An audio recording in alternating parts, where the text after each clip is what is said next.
যাই হোক, এখন আমরা টাঙ্গাইলের যে ঘাড়িন্দা যে ফ্লাইওভারটা সেটার সাইড দিয়ে প্রবেশ করতেছি, একটু পরে হচ্ছে ভিতর দিয়ে প্রবেশ করব। যাই হোক, সামনে হচ্ছে টাঙ্গাইল রেল স্টেশন, আর আমরা রেল স্টেশনের রাস্তায় প্রবেশ করতেছি। আর আমরা যাচ্ছি হচ্ছে বল্লারামপুর, একটা প্রোগ্রাম আছে আমাদের। আছে প্রান্ত ভাই হচ্ছে বেশ ভালো একজন ফটোগ্রাফার, ফুললি প্রফেশনালি কাজ করে থাকেন। আর আমি তেমন ফুললি প্রফেশনালভাবে কাজ করি না, কারণ আমি হচ্ছে অকেশনালি আমার শখ থেকে কাজ করি। আর শখ হয়তো বা একটা সময় যায় প্রফেশন হইতে পারে, কিন্তু আপাতত এখন শখের পর্যায়ে আছে। সামনে হচ্ছে রেল ক্রসিং যেটা, আর এই রেল ক্রসিংগুলা খুব সাবধানে পার হইতে হয়, কারণ এগুলা খুব ডেঞ্জারাস জায়গা সবসময় দেখে। যদিও দুই পাশে দুইটা বার দেওয়া আছে, থামায় দেয় যখন রেল আসে। এই পাশে হচ্ছে টাঙ্গাইল রেলওয়ে স্টেশন। যাই হোক, আমরা টাঙ্গাইল রেল লাইনটা ক্রস করে এখন হচ্ছে আমরা বল্লার দিকে যাচ্ছি। আর এই রাস্তার থেকে আনুমানিক আমার মনে হয় 15 থেকে 20 কিলোমিটারের মতো হবে। আর রাস্তাটাও বেশ চমৎকার। আমি 2011 সালে আসছিলাম, আর 2011-র পরে আজকে হচ্ছে তারিখটা হচ্ছে 25 ফেব্রুয়ারি 2025, অলমোস্ট 14 বছর। 14 বছর কীভাবে গেছে বুঝতে পারতেছি না। আমার মনে হয় যে আমি বিগত কিছুদিন আগে আসছি।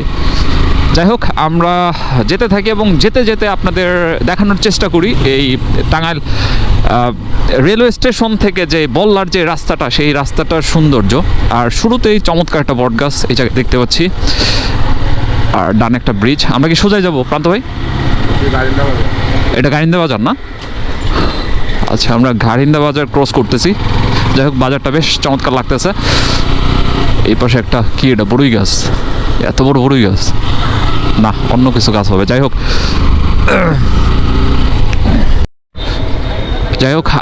আমরা চলে আসছি সুরুজ বাজারে। প্রান্ত ভাই, আমরা কি ডানে যাব না বামে? আচ্ছা, আমরা সুরুজ বাজার থেকে এখন হচ্ছে বামের দিকে যাব। আর সুরুজ বাজারটা বেশ উন্নত হয়ে গেছে। আমি যেহেতু 14 বছর আগে আসছিলাম, আর 14 বছর পরে ডিফারেন্স তো থাকবেই। যে ডিফারেন্সটা একদম চোখের সামনেই দেখতে পাচ্ছি। এদিকে হচ্ছে ছোটোখাটো একটা বাজার বসে সকালবেলা। যাই হোক, আমরা সুরুজ বাজার ক্রস করতেছি। এই পাশে হয়তো 3 নং ঘাড়িন্দা ইউনিয়ন পরিষদ, আর পাশাপাশি মসজিদ, সুন্দর একটা মাঠ, বেশ কিছু বাঁশ রাখা হয়েছে। এটা কি বাঁশ বাজার নাকি? যাই হোক, জানি না। আপনারা যারা কেউ যদি দেখে থাকেন আমাদের ভিডিও এলাকার, অবশ্যই জানাবেন যে এটা হচ্ছে বাঁশ বাজার না কি বাজার। আরও ডিটেলস যতগুলো ইনফরমেশন আছে ইনশাল্লাহ কমেন্টের মাধ্যমে দেওয়ার চেষ্টা করবেন। স্কুলের সম্ভবত যে কোনো একটা অনুষ্ঠান হবে। এই যে দেখতে পাচ্ছি সকালবেলায় ভিতরে বক্স বাজতেছে, অনেক ছাত্রছাত্রী চলে আসছে। এদিকে একটা জিনিস দেখতে পাচ্ছি যে কোনো বাজারে একটা করে হচ্ছে বট গাছ, বেশ চমৎকার একটা বট গাছ।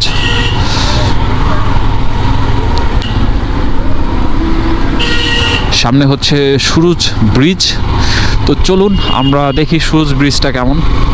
বেশ চমৎকার একটা ব্রিজ, সুরুজ ব্রিজ, আর আকারেও বেশ বিশাল সাইজের। আর এটা হচ্ছে বংশাই নদীর উপরে সুরুজ ব্রিজ।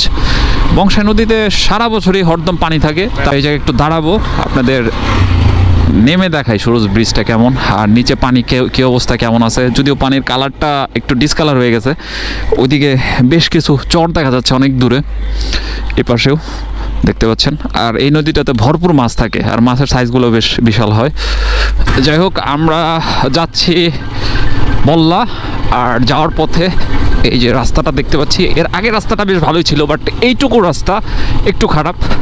আর হাতের বামেই চমৎকার ধান ক্ষেত, সবুজের সমারোহ, যেটা দেখলে আমার খুব ভালো লাগে। কারণ আমি একজন প্রকৃতি প্রেমী, প্রকৃতি আমার ভালো লাগে। শহরের চেয়ে আমার গ্রামটা বেশি ভালো লাগে, তো আপনারা অলরেডি জানেন। যাই হোক, এইটুকুই শুধু খারাপ রাস্তা ছিল, আর সামনে মোটামুটি ভালো রাস্তা। ফোন দেয় কে একটু দেখে নিই, তারপর আবার কথা বলি। টাঙ্গাইল থেকে মোটামুটি 17-18 কিলোমিটার মতো হবে। যাই হোক, আমরা টাঙ্গাইল থেকে বেশ কিছুটা রাস্তা পেরিয়ে চলে আসছি বল্লা বাজারের সামনেই। আর সামনে হচ্ছে বল্লা বাজার। আর আজকে আমরা এদিকেই কাজে থাকবো।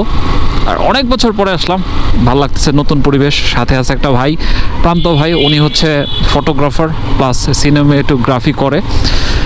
আর এদিকে সম্ভবত কোন দিকে সোজা যাবো কি?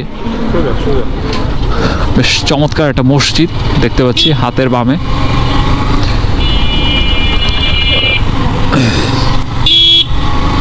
বেশ চমৎকার। মসজিদের গেটই বড়, বুঝলাম না ঘটনা। যাই হোক, মসজিদ মনে হয় হয়তো পরবর্তী সময়ে হবে।